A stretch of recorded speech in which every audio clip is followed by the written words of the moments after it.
सर्दियों के मौसम में एक बूढ़ी औरत अपने घर के कोने में ठंड से तड़प रही थी। जवानी में उसके पति का देहांत हो गया था। घर में एक छोटा बेटा था। उस बेटे के उज्जवल भविष्य के लिए उस माँ ने घर घर जाकर काम किया। काम करते करते वो बहुत थक जाती थी, लेकिन फिर भी आराम नहीं करती थी। वो सोचती थी कि जिस दिन मेरा बेटा लायक हो जाएगा उसी दिन आराम करूंगी। देखते देखते समय बीत गया। माँ बूढ़ी हो गई और बेटे को अच्छी नौकरी मिल गई। कुछ समय बाद बेटे की शादी कर दी और एक बच्चा भी हो गया। अब बूढ़ी माँ खुश थी कि बेटा लायक हो गया, लेकिन ये क्या, बेटे व बहू के पास माँ से बात करने तक का वक्त नहीं होता था। बस ये फर्क माँ के जीवन में, पहले वहाँ बाहर के लोगों के बर्तन व कपड़े धोती थी, अब अपने घर में बहू बेटे के कपड़े व बर्तन धो रही थी। फिर भी खुश थी क्योंकि औलाद उसी की थी।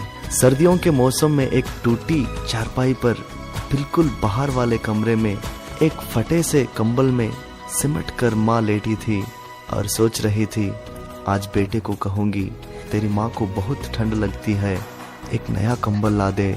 शाम को बेटा घर आया तो माँ ने बोला, बेटा मैं बहुत बूढ़ी हो गई हूँ, शरीर में जान नहीं है, ठंड सहन नहीं होती, मुझे नया कंबल ला दे।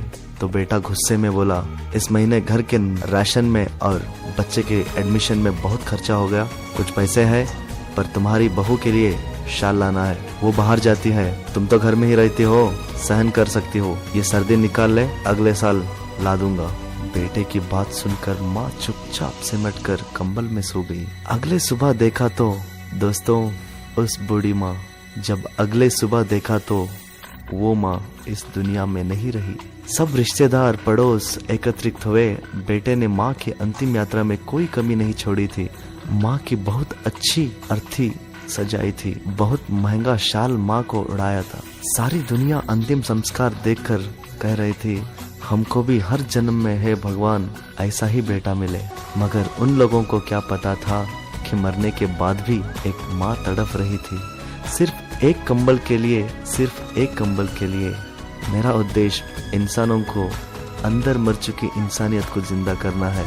दोस्तों, अगर इस कहानी अच्छे लगे, दिल से आप अपने दोस्तों को शेयर कीजिए, ताकि माँ बाप के कोई अधूरी ख्वाहिशों को कोई भी बेटा पूरा करने में हिचकिचाहट ना रखे। जिस दिन माँ बाप का सेवा का मौका मिलेगा उस दिन देर मत करना दोस्तों। कौन जाने कल कोई रहे या ना रहे। मैं नागराज जोगी, फिर मिलेंगे एक और अच्छे दिल को छू लेने वाला कहानी के साथ। धन्यवाद।